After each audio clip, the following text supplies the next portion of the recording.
Hello বন্ধুরা, তোমরা কেমন আছো? আমি কিন্তু ভালো আছি। আজকে নতুন একটা রেসিপি নিয়ে আবার হাজির হলাম।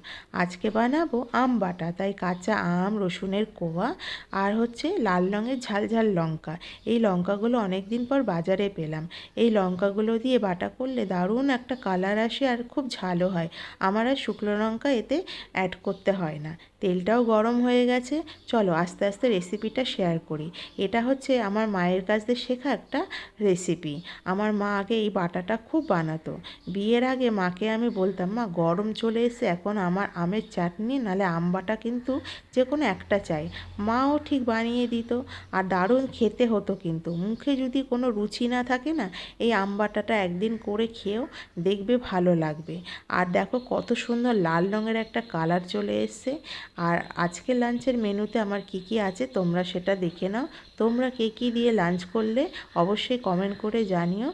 আর আমার ভিডিও সাবস্ক্রাইব করার জন্য অসংখ্য ধন্যবাদ সবাইকে।